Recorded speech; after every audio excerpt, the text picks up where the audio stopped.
Hola mis amigos, ¿qué tal? ¿Cómo están? Sean bienvenidos a este video que está muy interesante. Vamos a hablar sobre las hostias, sobre la hostia en realidad. ¿Cuál es la etimología? Vamos a hablar de 10 puntos. La etimología, el material que se emplea para la elaboración de las hostias, los elementos, la preparación, los moldes para las hostias, la forma y las dimensiones, las figuras, las inscripciones, el pan con levadura y también las hostias milagrosas, que son. Pues bueno, nosotros vamos a pasar a este estudio que es muy importante, que no lo he visto prácticamente en las redes sociales. Pues es importante conocer nuestra doctrina y qué es lo que también estamos comiendo y por qué se come, cómo se prepara, cómo se hace esta sagrada pues Eucaristía, este sagrado sacramento que verdaderamente es el alimento del alma, el alimento del cristiano desde los primeros tiempos. Pues bueno, entramos en materia y este tema es la hostia y sus generalidades. Pues estamos en este video que es muy importante para que tú puedas entender y puedas pues ver realmente la doctrina de la Iglesia Católica, que es riquísima en todo sentido, en cada material se encuentra una doctrina. Es importantísimo, es riquísimo, es vasto nuestra Iglesia Católica. Por eso estoy contento, estoy feliz de pertenecer a la Iglesia Católica Apostólica Romana de Cristo. Pues bueno, vamos a empezar y pues saludarles también y decirles, ¿no?, de antemano de que compartan, denle like a este mismo canal, a este mismo video, sigan, suscríbanse a este canal que no cuesta nada, tampoco te pide requisitos. Y pues bueno, vámonos adelante con la propagación del verdadero evangelio del mismo Señor Jesucristo, ya que por muchos motivos la Iglesia hace medio siglo, digámoslo así, atrás, se había dejado un poquito de estar, pero ahora con estos medios y con lo que ha surgido nuevos apologistas, nuevos defensores de fe, cuando los mismos laicos despertaron, también los mismos sacerdotes despertaron y pues dijeron, ¿no?, ¿qué está pasando aquí? ¿Por qué tanta mentira en cuanto a nuestra iglesia? ¿Por qué tanto odio de los no católicos hacia nuestra iglesia? Y pues precisamente nosotros hay que informar a nuestra población y también a los sectarios, porque algunos sectarios no católicos, etcétera, se vuelven así porque ignoran bastantes cosas. Entonces esta información es para ellos, es para ustedes, es para todo el mundo que quiera ver estos temas que son interesantísimos. Vamos a compartir pues hoy el tema de la hostia. El tema de la hostia, verdaderamente un tema que es explícitamente hermoso, riquísimo en todo lo que nosotros vamos a tocar el día de hoy. Acomódense, saquen bolígrafo y papel y acompáñenme en esta travesía. Pues bueno, entremos en materia. La etimología de esta misma palabra, de esta misma hostia, por ejemplo, la hostia es el pan destinado a la misma consagración Eucaristía, que se le llama comúnmente hostia. Y aunque el término puede asimismo ser aplicado al pan y al vino del sacrificio, se reserva más especialmente para el pan.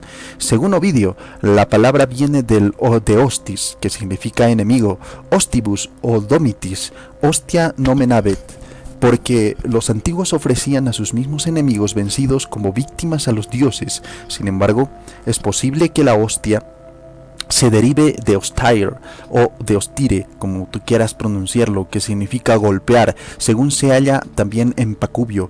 En Occidente nosotros podemos ver que este término se generaliza principalmente debido al uso hecho de él en la misma Vulgata y en la liturgia. Lo podemos ver en la palabra del Señor en Romanos capítulo 12 versículo 1, en Filipenses capítulo 4 versículo 18, en Efesios capítulo 5 versículo 2, Hebreos capítulo 10 versículo 2. También Novillón nos va a hablar en su liturgia Vetus, en las páginas 235, 237 y 257. En el Misales Mozarat, también Edlesti, en la página 39, en el Misal Goticum, o sea, en el Misal Gótico, en la página 253. Y entonces se le aplica al mismo Señor Jesucristo esta misma palabra de hostia, porque según es la víctima inmolada. Eso significa pues hostia, la víctima, el sacrificio, ¿no? Eso es lo que significa hostia. Pues ya a menudo pues de la misma anticipación. Por ejemplo, el pan todavía sin consagrar, destinado a convertirse en el cuerpo de Cristo en la Edad Media, por ejemplo, también se le conocía como oiste hostie o también oite. Esos tres nombres se le daba a la misma hostia. Pero veamos que también en otras partes, y también en los cristianos, dentro de los mismos cristianos y de algunas congregaciones ya de esos mismos tiempos, a los cuales después se le llamaba herejía, sostenían verdaderamente una doctrina cuasi igual en cuanto a lo que es la Eucaristía, aunque verdaderamente después se separaron de la iglesia. Pues bueno, con el tiempo, pues esta misma palabra adquiere también su significación especial verdadera, debido a su uso mismo litúrgico, al uso litúrgico que le daban a la misma hostia. Al litúrgico general, por ejemplo, ya no transmite la idea original de la misma víctima. A la hostia se le dieron muchos nombres, por ejemplo, Busalé, por ejemplo, Circuli, también se le dio el nombre de Coroné, también se le dio el nombre de Crustulé, también se le dio el nombre de Farasé, también se le dio el nombre de Denaria, también se le aplicó el nombre de Fermentum.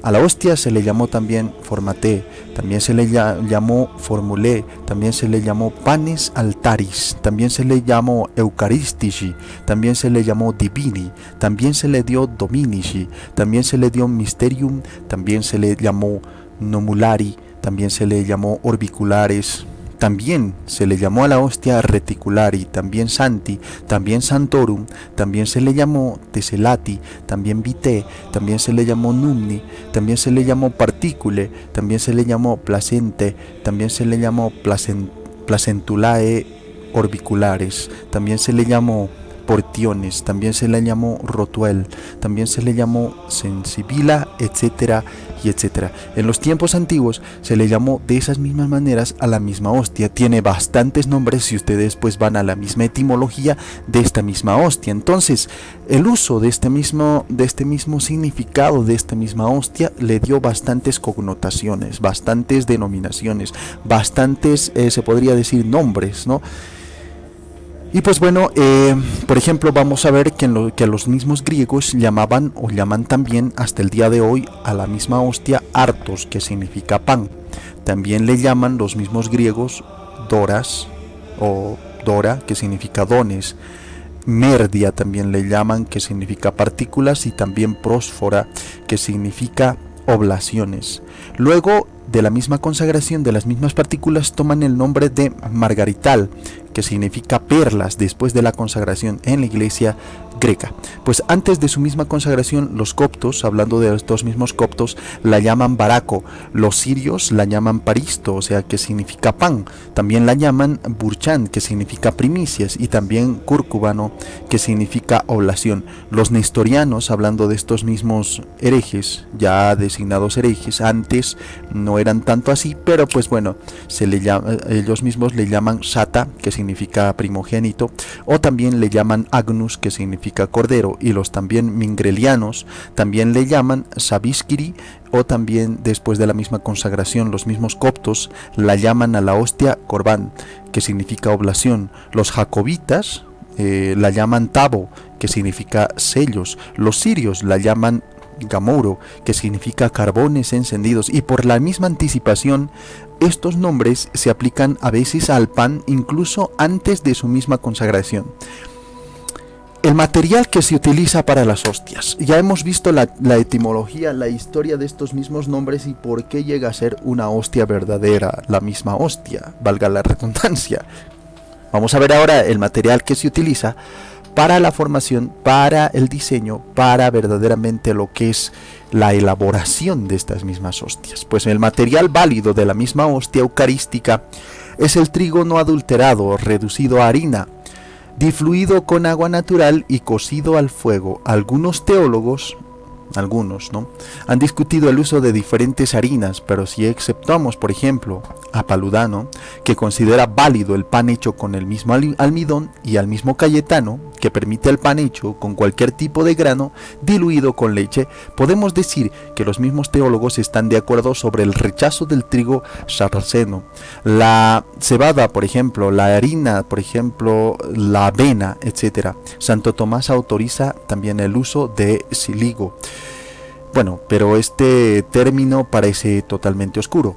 En Plinio, por ejemplo, y Celso significa harina de trigo, Pero Santo Tomás no le da al cíligo, por ejemplo, el mismo significado. De lo contrario, ¿por qué sería cuestión de tolerarlo este mismo Santo Tomás? Por otra parte, si hubiera aludido, por ejemplo, al centeno, habría utilizado la palabra secale.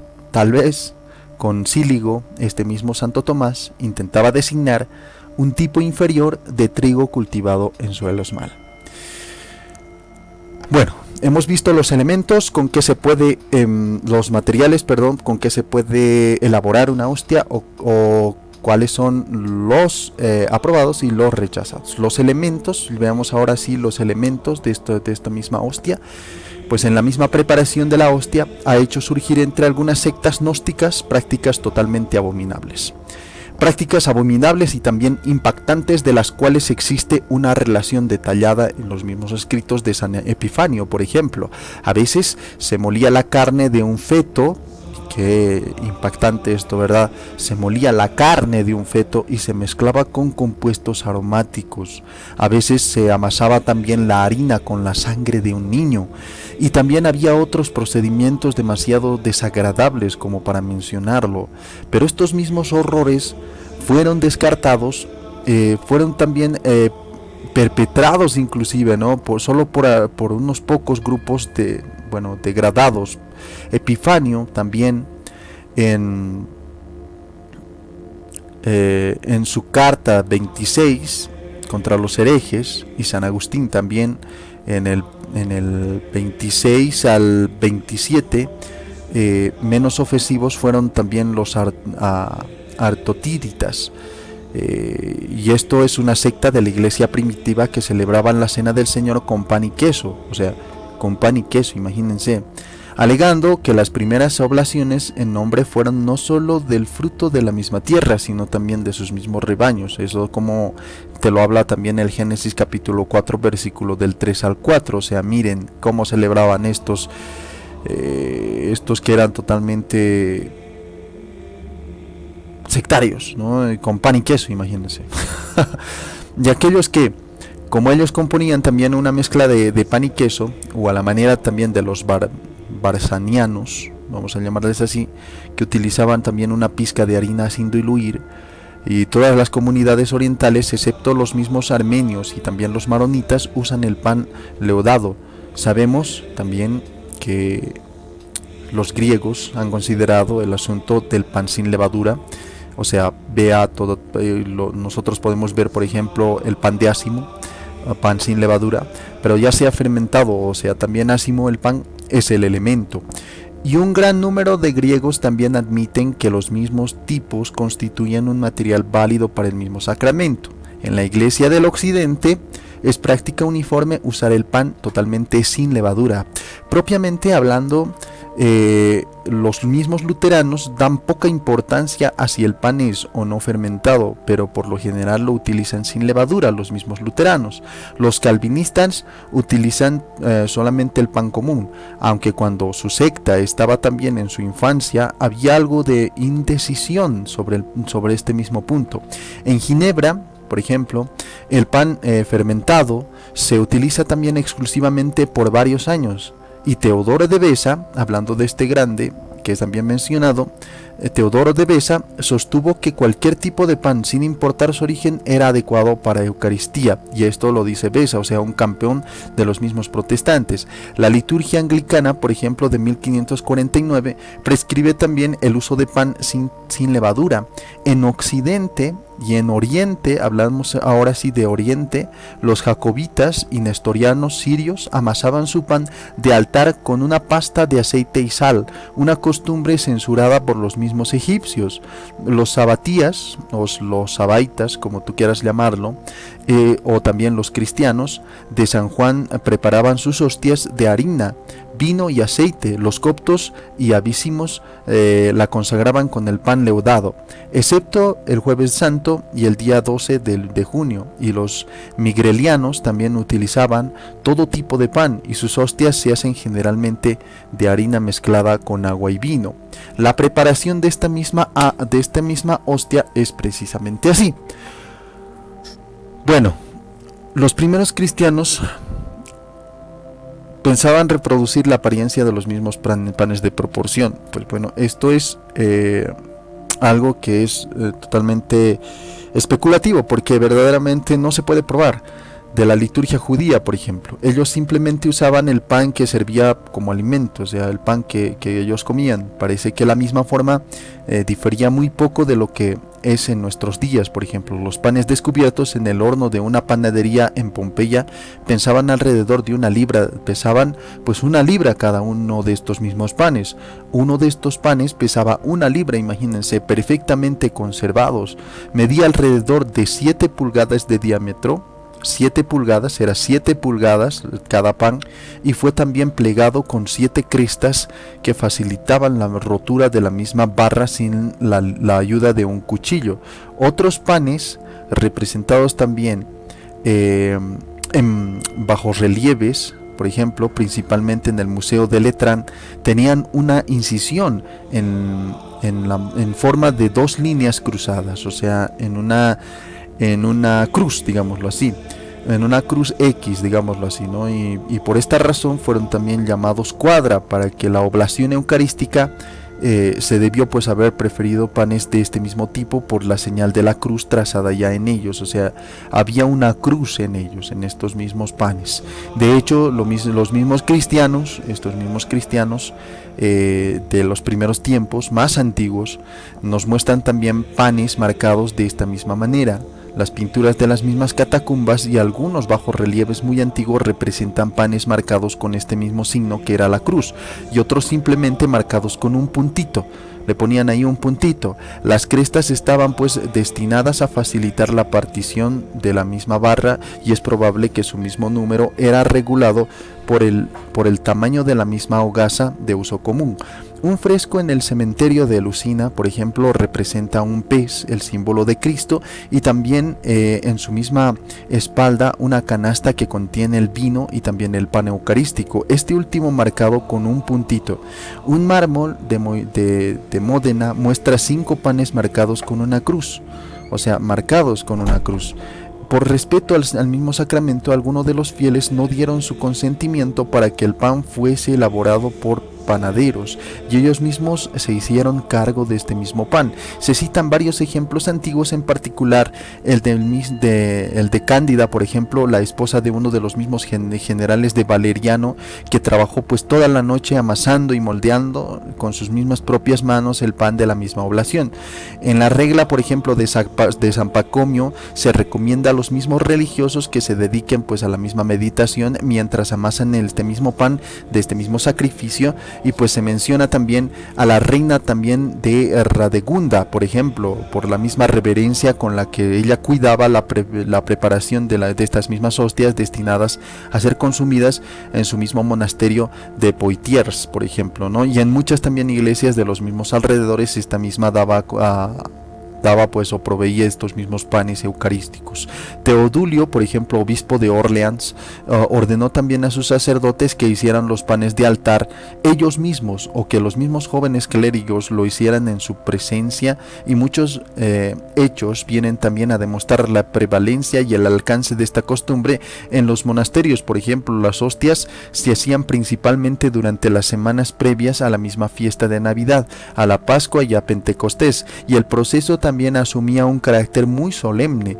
En Cluny, por ejemplo, 3 sacerdotes o 3 diáconos en ayunas, y tras haber recitado el oficio de laudes, los 7 salmos penitenciales y las letanías, tomaban a uno de los 2 hermanos legos como sus mismos ayudantes, y los novicios habían recogido, por ejemplo, ordenado y molido los mismos granos de trigo, y la harina así obtenía lo que ellos mismos obtenían. Esa harina molida se colocaba sobre la misma mesa con un borde, ¿no? Luego se mezclaba con agua fría, y un hermano lego con guantes en sus mismas manos ponía esta misma preparación en el hierro, usando para hacer también hostias y la horneada en un gran fuego de ramas de vid.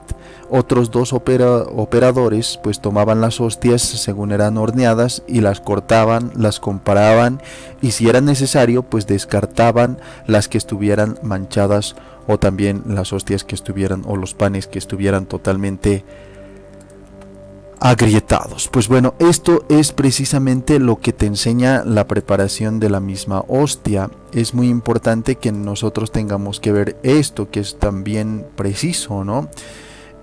Por ejemplo, en la abadía de San Denis, los que preparaban los panes del altar estaban en ayunas y tomaban un poco del mejor trigo. Seleccionando grano a grano, lo lavaban y lo ponían en un saco para llevarlo al molino.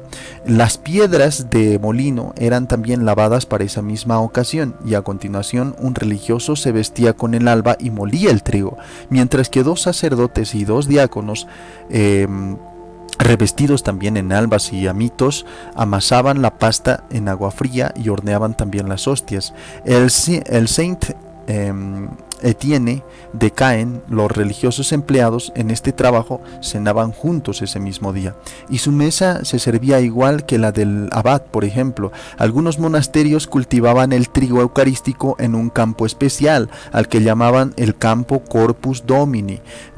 Ducange menciona también un estatuto fechado en 1406 por el que parece pues que a las mismas mujeres, incluso a las mismas monjas, se les prohibía hacer las hostias, pero es dudoso si alguna vez esta medida se aplicó pues como regla general. Santa Radegunda ciertamente tuvo muchos imitadores, a pesar del mismo prejuicio en contra de las mujeres y laicos, y que estos mismos laicos y estas mismas mujeres hicieran las mismas hostias. Había un prejuicio tan arraigado que en la misma Edad Media hubo una diócesis de Narbona, por ejemplo, personas que creían que las mismas hostias estaban hechas por mujeres no calificaban para la transubstanciación.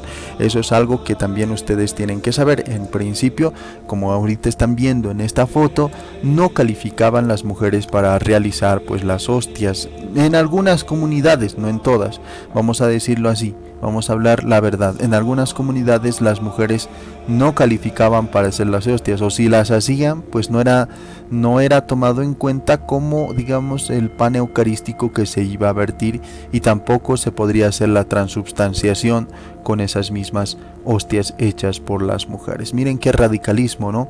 Era impresionante en la antigüedad, pues se tomaban a veces todo en serio. Y pues no simplemente en serio, sino se tomaban pues precisamente la preparación muy meticulosamente, bastantes diferencias entre uno y otro, y pues hacían verdaderamente esto. Un eco de estas mismas de estos mismos prejuicios, de estas mismas preparaciones, se encuentra pues en las mismas actas oficiales. En el Concilio de Milán, por ejemplo, de 76, prescribe una misma preparación de las mismas hostias en los mismos monasterios y prohíbe a los laicos. Un concilio de Cambrai, por ejemplo, en el año 1631, ordena que en cada ciudad haya una persona encargada de hacer los panes del altar con el mejor y más puro trigo y de la manera que se le indique. Él debe hacer con anterioridad un juramento de cumplir fielmente los mismos deberes de su oficio. No se le permitirá, comprar a otros el pan que se utilizará en el santo sacrificio. Ya para el siglo, por ejemplo, XIV, la fabricación de las mismas hostias se había convertido en un negocio. La cofradía de los mismos oblayers, fabricantes de hostias, se le llamaba así a los oblayers, tenía una misma autorización eclesiástica especial para realizar dicho trabajo.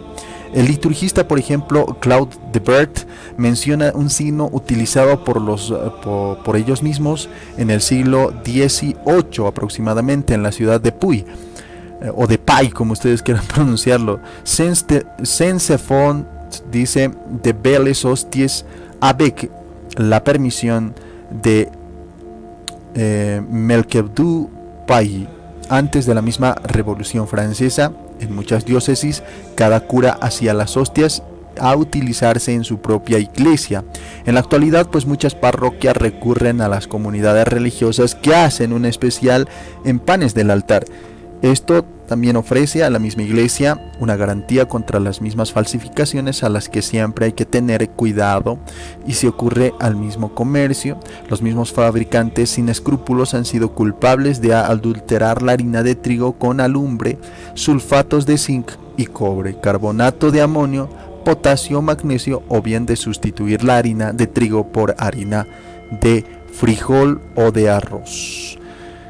Pues bueno, vamos a contarles un poquito más sobre las hostias. Las hostias es muy importante, sobre esta misma preparación de estas mismas hostias. Pues bueno, cambiamos de imagen y empezamos pues a contarles sobre la Edad Media. Por ejemplo, en la Edad Media, como se dijo, pues la misma cocción, hablando ya de la cocción de las hostias, se llevaba a cabo en 3 o 4 fiestas principales del año. Esta práctica fue abandonada totalmente más tarde a causa del posible cambio químico en la sustancia del pan cuando se guarda durante tanto tiempo. O sea, solamente hornear 4 veces al año pues le daba pues a estas mismas hostias la descomposición, se podría decir, en el sentido, la fermentación, ¿no? San Carlos, por ejemplo, Borromeo, les ordenó a todos los mismos sacerdotes de su diócesis para que el santo sacrificio se utilizaran solamente hostias de menos de 20 días de hechas. La consagración de estos mismos ritos condenó el abuso de consagrar hostias que en invierno se habían hecho con 3 meses de anticipación y en verano con 6 meses de anticipación. Algunas prescripciones, por ejemplo, de las iglesias orientales son dignas de destacar, por otra parte. Algunas de ellas pues todavía están en uso. Las constituciones, por ejemplo, atribuidas a San Cirilo de Alejandría, establecen que el pan eucarístico se cueza en el horno de la iglesia. Esto también Renaudot en la liturgia oriental, también lo podemos ver en las colecciones número 1 en el versículo, capítulo o artículo 189. Entre los mismos coptos, sirios y jacobitas, melquitas, nestorianos y armenios, los mismos panes del altar deben ser horneados el mismo día de su misma consagración. En la colección canónica, por ejemplo, de Bart Salibi, existen prescripciones relativas a la misma colección de trigo, pero que difieren ligeramente de las mismas del occidente. En Etiopía, cada iglesia debe tener también un horno especial para la misma elaboración de las mismas hostias. En Grecia y en Rusia, los panes del altar son elaborados por los mismos sacerdotes. Las viudas también las elaboran, las esposas o hijas de los mismos sacerdotes las elaboran, o por las llamadas kalogare, es decir, monjas, ¿no? Las mismas monjas son las que diseñan estas mismas hostias ahora. Mientras en la misma Abisinia se excluye a las mismas mujeres de esta misma tarea, y los nestorianos de Malabar, después de amasar la harina con levadura, están acostumbrados a trabajar en alguna de la misma remonta de la misma levadura y en alguna de la levadura pues se quedó pues de la misma cocción anterior. Ellos creen que esta misma práctica se remonta a los mismos primeros tiempos de los mismos cristianos, del mismo cristianismo, y que conserva la levadura llevada a Siria por los mismos Santo Tomás y Tadeo, ya que según otra tradición nestoriana, por ejemplo, los apóstoles antes de su misma separación celebraban la liturgia en común y cada uno llevaba pues una porción de pan entonces ya consagrado. Bueno, esto es con referente pues a estas mismas hostias, estas bellísimas hostias. Hemos visto en bastantes denominaciones, iglesias, cómo se llevan a cabo, y en nuestra iglesia también cómo es pues precisamente la hostia. Pues bueno, vamos a hablar ahora sí de los moldes para las mismas hostias. Los moldes usados para las mismas hostias son instrumentos de hierro similares a las planchas para los mismos panqueques, ¿verdad? Compuestos por 2 espátulas que se juntan pues con la ayuda de 2 usas curvadas y se actúan como una palanca. El abad Corbelt dice que su misma existencia se había establecido ya para el siglo IX, aunque en los tiempos recientes no se conoce que existía un ejemplar más antiguo del siglo XII. Y sin embargo, pues el descubrimiento hace algún tiempo de uno de estos moldes en Cartago nos remonta probablemente al siglo número 6 o al siglo número 7. Antes de la misma destrucción de esta misma ciudad por los mismos árabes ya se encontraban estos moldes. En este molde pues alrededor del monograma de Cristo está inscripción, por ejemplo, HIC y HC est flos campi et lilium. De la T nosotros podemos ver este artículo también en este mismo escrito de un pelerinaje aux ruines de Cartago. y esto lo encontramos en el 31 y 46 en este mismo libro, que es muy importante. Y desafortunadamente pues esta preciosa reliquia de la antigüedad cristiana está totalmente incompleta. Pero pues bueno, nosotros estamos viendo ya la inscripción de IHIC est flos campi et lilium, que te decía exactamente, ¿no? La placa inferior, por ejemplo, del molde para las hostias está grabada con 2 o 4 o 6 figuras de hostias que por medio de la misma presión se reproducen en esta misma pasta y se fijan allí al ornamentarlas, al hornearlas. Desde el siglo IX hasta el siglo XI nosotros vemos que los hierros moldeaban pues unas hostias muy gruesas, casi tan grandes como la palma de nuestra mano. Hacia el final del siglo XI las dimensiones se redujeron considerablemente, de modo que con el mismo instrumento se podían moldear 4 hostias, 2 grandes y 2 pequeñas. Con un hierro del siglo del siglo número 13, que se conserva también en Saint-Croix de Poitiers, se podían haber hecho pues simultáneamente 2 hostias grandes y 3 también pequeñas, y una plancha en Naintre viene pues moldea 5 hostias a la vez, todas de diferentes tamaños. Un cierto número de planchas para las hostias llevan la fecha de la misma fabricación, la inicial del nombre del grabador y el escudo de armas de donante. Un molde del siglo XIV en Saint-Barban, Haute-Valenne, hace hostias de diferentes tipos para la misma cuaresma y el tiempo pascual. Las mismas grandes hostias miden, por ejemplo, de 2 octavos de pulgadas de diámetro, y los más pequeños miden 1 séptima de pulgadas.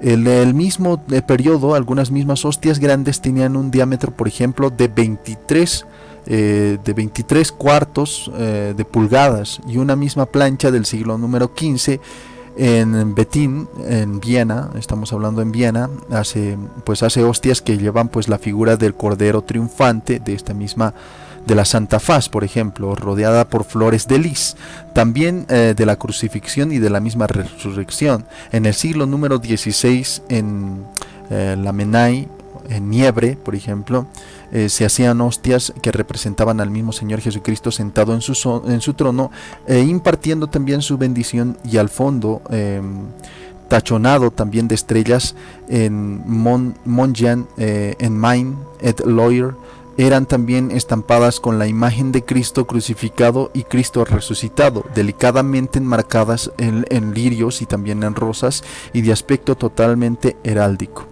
En Rus, en Sarthe, hay una plancha que moldea 2 hostias. Una representa a Cristo cargado su cruz y lleva la inscripción de Qui veult venir post me tolan crucem suamet sequatur me. La otra representa la crucifixión y está inscrita así, por ejemplo: Foderunt manus meas et pedes meos dinumera verunt omnia osa mea. Pues bueno, las planchas para estas mismas hostias de los siglos XVII y del siglo número 18 se han conservado en gran número y son bastante similares a las que se usan actualmente, estas selladas con el Cordero acostado sobre el mismo libro, Cristo en la cruz o las otras letras IHS, emitiendo rayos, y rodeada de uvas y espinas. Entre las notables planchas que se han escapado de la misma destrucción podemos mencionar las de Bades, podemos mencionar las de Assy, mencionamos también las de Chessy, las de Bailey y de Cher, las 4 pertenecientes al siglo número 13, y las de Palliot, Indre, y las de Cruciles y Savigny, Inder et Loire, etc. Entre las mismas colecciones de impresiones de las mismas planchas para las hostias son notables las de M. Dumontet et Bourges, y también de M. Barbiet de Montier en Limoges, del mismo museo de Cluny y del Museo Eucarístico de Paray-le-Monial. Las mismas iglesias orientales en general utilizan un molde de madera para hacer que las mismas hostias horneadas en el molde queden bastante redondas. Las cortan con tijeras, perforando pues a un compás, una de cuyas patas termina en un mismo cuchillo. Vamos a hablar sobre las formas y las dimensiones ahora de las mismas hostias. ¿Cuáles son las formas? ¿Cuáles son las dimensiones de estas mismas hostias? Pues esto también tenemos que darlo a conocer, porque son diferentes formas y diferentes dimensiones. Ustedes saben muy bien a lo que me refiero, pues ustedes han debido ver una hostia grande, ¿verdad? Una hostia más pequeña. ¿Cuáles son las hostias grandes y cuáles son las pequeñas? Pues bueno, vamos a cambiar de imagen y pues evidentemente vamos a entrarnos pues en materia. Este mismo subtítulo o subíndice: las formas y dimensiones de esta misma hostia. Por ejemplo, la primera mención de la misma forma de las hostias se halla en San Epifanio en el siglo número IV, cuando él dijo: Ocest enim rotunde forme. Pero el hecho ya había sido registrado por las pinturas en las mismas catacumbas y por bajorrelieves, por ejemplo, muy antiguos. La unidad de la misma forma y tamaño se estableció lentamente, y diferentes costumbres también impusieron en las diferentes provincias. En una fecha temprana, los concilios también trataron de introducir la uniformidad sobre este mismo punto.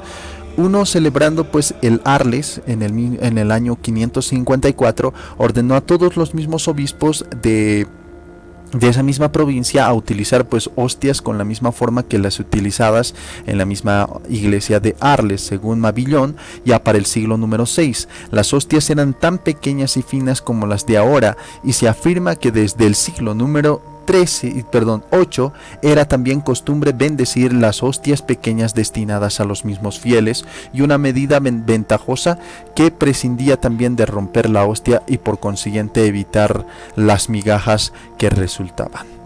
Tan tarde como en el siglo número 11 nos encontramos con una cierta oposición a la misma costumbre, entonces generalizada, de reservar por ejemplo una hostia grande para el mismo sacerdote y una pequeña para cada comulgante. Sin embargo, en el siglo número 12, la nueva costumbre prevaleció en Francia, en Suiza y también en la Alemania. Honorio de Autum establece de modo general que las mismas hostias eran en forma de denarios, por ejemplo, esas mismas monedas, ¿no? Y los mismos monasterios se mantuvieron por un tiempo más largo, y tan tarde como en el siglo XII, el antiguo sistema que estaba todavía en vigor en Cluny. En 1516, el misal de Rouen prescribía también que el celebrante rompiese la hostia en 3 partes: la primera para ser puesta en el cáliz, la segunda para que el celebrante la recibiera en la Sagrada Comunión, y la tercera para guardarla como viático para los mismos agonizantes. Los cartujos reservaban también una hostia muy grande, de la cual desprendían y una misma partícula para cada viático, y finalmente pues todas las mismas hostias se hicieron redondas y sus dimensiones variaron, pero muy poco. Sin embargo, pues a veces se consagraban unas muy grandes para las custodias, por ejemplo, en ocasión de la misma exposición del mismo Santísimo Sacramento. En 1912, en Roma, las hostias grandes son 9 centímetros de diámetro y los pequeños de 4 centímetros. En otros países no suelen ser tan grandes. En 1865, el Papa Pío IX autoriza a los mismos sacerdotes exiliados a Siberia a consagrar la Eucaristía con pan de trigo que no tenía la forma de una hostia redonda. Esto es algo muy importante que tú también tienes que saber. Pues bueno, es algo verdaderamente importantísimo para saber. Pues bueno, estamos viendo las dimensiones de las hostias, estamos viendo cómo es una hostia y pues bueno, la preparación, lo estamos viendo absolutamente todo en cuanto a lo que es la hostia. Vamos a ver las figuras de la hostia. Bueno, este es otro punto, hablar de las figuras. Pues bueno, a partir de los mismos antiguos monumentos de la misma pintura, la escultura y la misma epigrafía, hemos visto también el uso general de tratar una cruz en los mismos panes eucarísticos. Ya te lo decía al principio, que tenían esos panes una cruz o un puntito.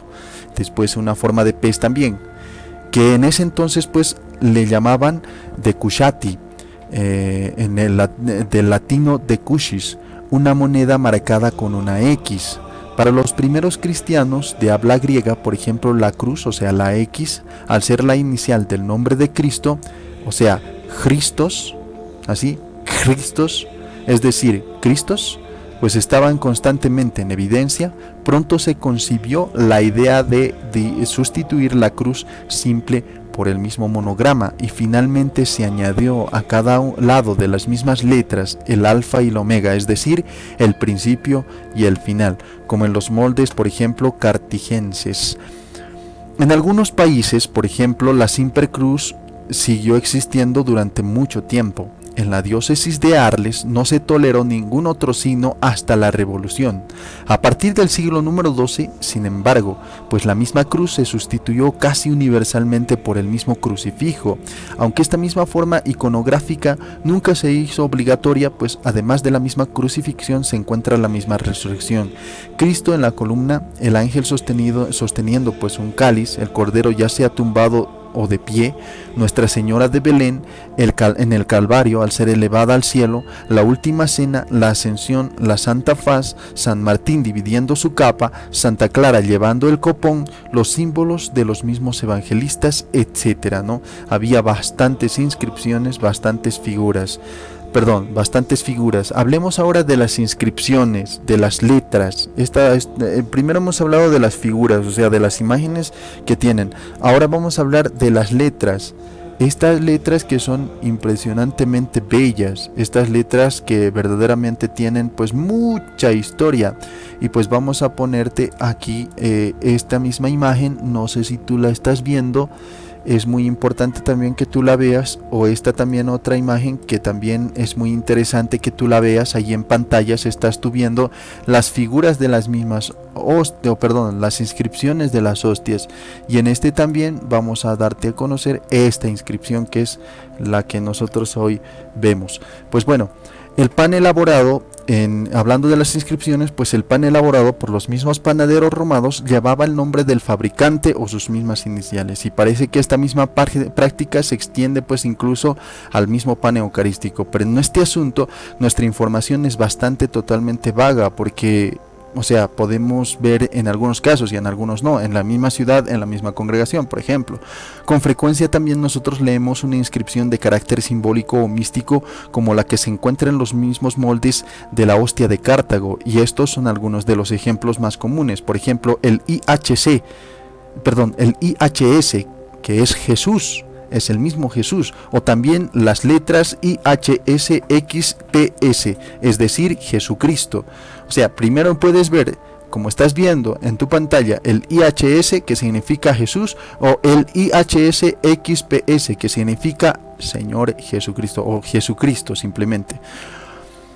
Y pues bueno, hablando un poquito en latín, te voy a mencionar algunas frases que también es muy importante que tú tengas que reconocer. Por ejemplo, el hoc est corpus meum, también el panis quem ego dabo caro mea est, el ego sum panis vivus qui de coelo decenti, si qui mandu caverit ex hoc pane vivet eternum, ego sum via veritas et vita, ego sum resuscito vita, placentes coronan decifinis imposetibur incapiti ejus.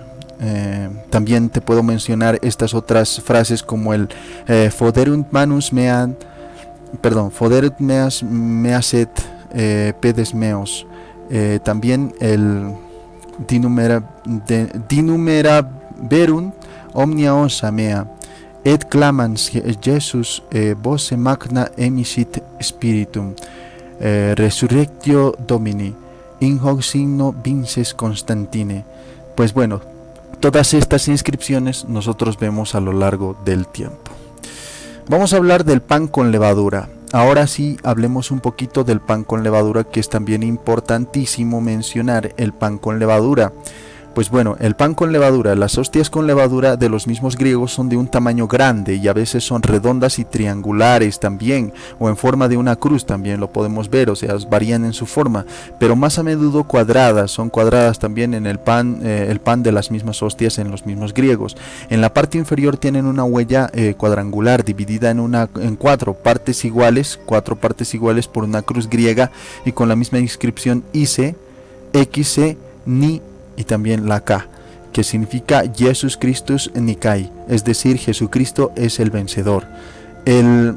Por ejemplo, el corbán de los mismos coptos es un pan blanco redondo y con levadura, plano por debajo, convexo en la misma parte superior y tan grande como la misma palma de la mano. Está marcado con 12 mismos pequeños cuadrados, cada uno con una misma cruz, en honor a los mismos 12 apóstoles. En el centro tiene un cuadrado pues más grande que se llama pues Isbodión, marcado con una cruz pues grande dividida por mismo cuatro pequeñas. Es el símbolo de Cristo y esta parte central se utiliza para la misma comunión del celebrante. Las otras partes, o sea las perlas, se distribuyen entre los mismos fieles. La inscripción dice Agios, Agios, Agios Curios, o bien Curios Sabaoth, o Agios Iscuros, Agios Atanatos, Agios Oteos. Los mismos armenios cismáticos, estos utilizan una hostia sin levadura de alrededor del tamaño y del grosor de una misma moneda de 5 francos o de $1 y llevan también el sello de un crucifijo que tiene a una derecha un cáliz coronado por una gran hostia y a la izquierda también una lanza o una misma cruz. Los mingrelianos tienen una hostia pequeña y redonda que pesa poco más de una onza con un sello cuadrado cuya inscripción significa Jesucristo es el vencedor. La confesión de Augsburgo, por ejemplo, mantiene el uso de pequeñas hostias redondas de los mismos calvinistas, que los mismos calvinistas rechazan pues con el mismo pretexto que no era pan. En Alemania, por ejemplo, las iglesias evangélicas utilizan panes redondos de color blanco de 8 centímetros de diámetro por 9 de espesor. La antigüedad cristiana nos ha transmitido píxides o cajas destinadas también a mantener la Eucaristía, pero como estas se consideran en relación con los mismos vasos sagrados, no es necesario detenernos en ellas, sino también simplemente en las mismas cajas que se guardan los mismos panes del altar antes de su misma consagración, que son en general muy simples. En la misma Edad Media y durante el mismo Renacimiento, por ejemplo, estas cajas eran muy ricas, llevando a ser de la misma plata, del mismo material de la plata, del mismo material de marfil y también de esmalte. Las mismas cajas antiguas para las hostias son muy raras, pero las que se ve pues se usan ahora pues son de hojalata, por ejemplo, o también de cartón y por lo general con algún recorte. Entonces estas son las mismas el mismo aspecto con el pan con levadura de la misma iglesia greca, los mismos otros que negaban este mismo pan, que no admitían este pan, y estamos viendo hasta los mismos calvinistas que no admiten este pan. Pues bueno, estamos pues precisamente tratando el tema de las mismas hostias. Pues bueno, déjenme poner esta misma hostia aquí y vamos a hablar de las hostias milagrosas. Pues bueno, las hostias milagrosas son algo muy importante dentro de nuestra liturgia porque evidentemente se dieron a conocer, ¿no? Se manifestaron ante nosotros y es un misterio que ha sido también muy celebrado en nuestra iglesia, y ahí está precisamente las hostias milagrosas, y pues vamos a hablarte de eso precisamente, ¿no? En la Eucaristía, pues en nuestra Eucaristía podemos mencionar varios milagros. Y en esta misma historia, en la historia eclesiástica, pero no todos han sido lo suficientemente bien autentificados como para colocarlos fuera de toda duda. En alguno de los mismos milagros, pues las hostias o la misma hostia aparece como transformada en una nueva sustancia. A veces se ha mantenido intacta durante un periodo considerable y a veces ha fluido sangre de esta misma hostia. En el siglo número 3 ya San Cipriano menciona que un hombre se preparaba a comulgar en pecado mortal. Para este propósito, pues él recibió la Eucaristía en sus manos cuando al instante el pan se convirtió en cenizas. Sosomeno, por ejemplo, un historiador del siglo número 4, relata un milagro que se realizó en Constantinopla, donde un hereje había ocupado en convertir a su esposa. Simulando un cambio de vida, ella se acercó a la Sagrada Comunión, pero apenas intentó comer un pedazo de pan por el cual pues había sustituido la Eucaristía, cuando percibió que el tal pedazo pues se había convertido totalmente en una roca, en una piedra.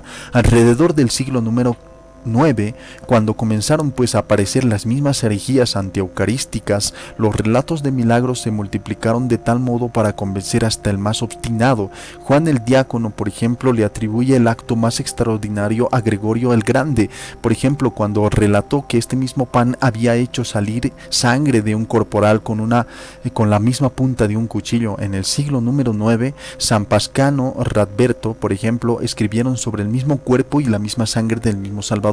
Relata que un sacerdote llamado Plegilo pues contempló pues en el mismo lugar de la misma hostia al mismo Señor Jesucristo bajo la forma sensible de un niño, y lo apretó contra su corazón a su pedido, y el Señor de nuevo se ocultó bajo la apariencia de vino en ese mismo instante. En Fécamp, por ejemplo, una leyenda que data del mismo siglo número 10 relata que el sacerdote de una pequeña capilla situada a unas 3.000 millas de una abadía, al momento de la misma comunión, no encontró ni pan ni vino, sino el cuerpo y la sangre de Cristo. Consternado pues informó sobre el hecho en la abadía, se confirmó el milagro, y el cáliz y la patena junto con las mismas especies fueron encerrados debajo del altar mayor de la misma iglesia. De vez en cuando las hostias se han conservado por largo tiempo. Se cuenta pues que San Norberto depositó en la misma iglesia de San Miguel en Amberes hostias que habían permanecido intactas desde hace 15 años, a pesar del hecho de que por desacato habían sido dejadas en lugares húmedos por los partidarios del mismo hereje Tanchelin.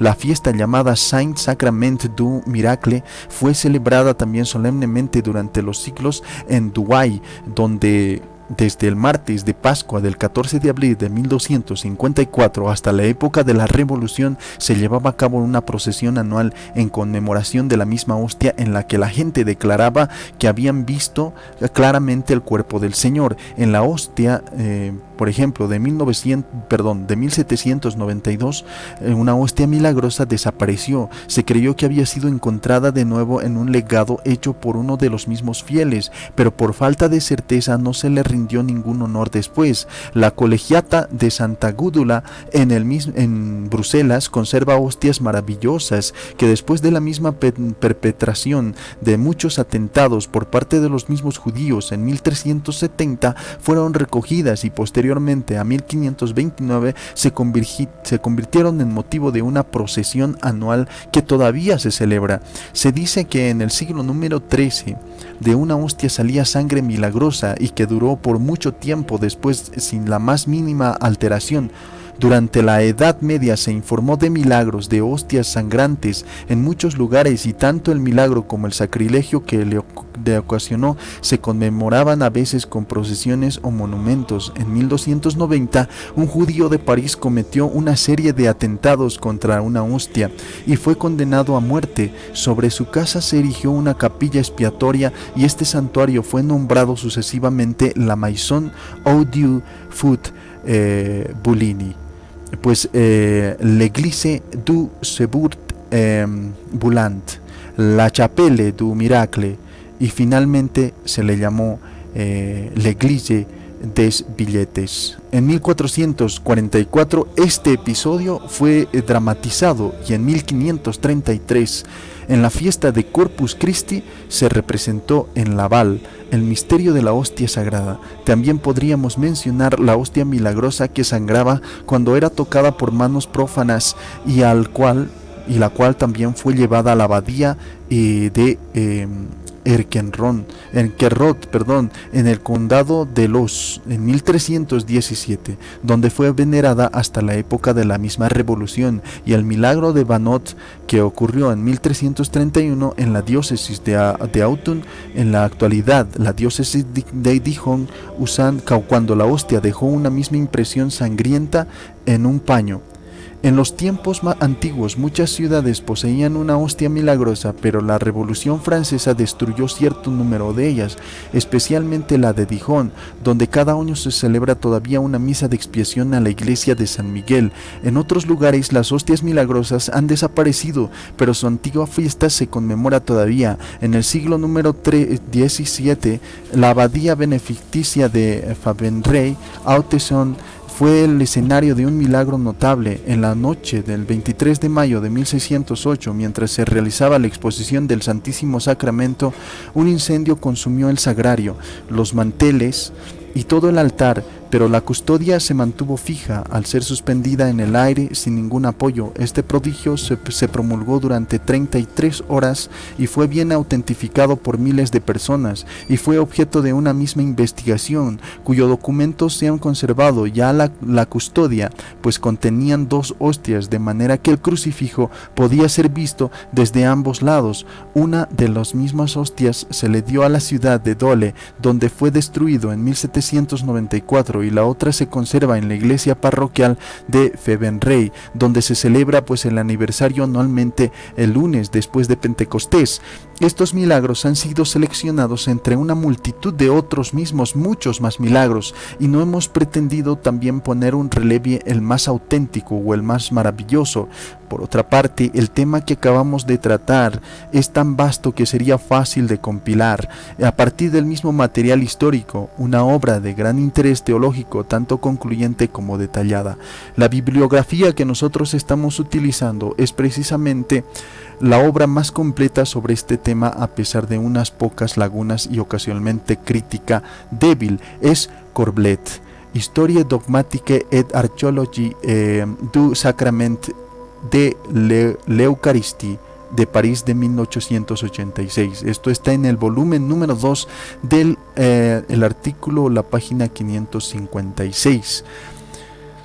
Da una bibliografía, por ejemplo, también muy exhaustiva. Este mismo compilado fue con esta misma bibliografía, por ejemplo, vamos a citar como las obras recientes de Sarachaga, Les Collections de Historie de Art du Musée Eucharistie de Paray, Le Monial, en Lyon, de 1866. Contiene también una bibliografía de Moragrafi sur Les Hosties de Miracles. Esto también de Rult de Friuli, que también es este mismo escrito, La Messe Eutedes Archaeologis, en el mismo volumen 4, y esto impreso en París de 1887, de las páginas 21 al 40. También nosotros vamos a citar a otros que son Lacierc Henry, que pues su artículo simplemente se llama Host, que significa hostia.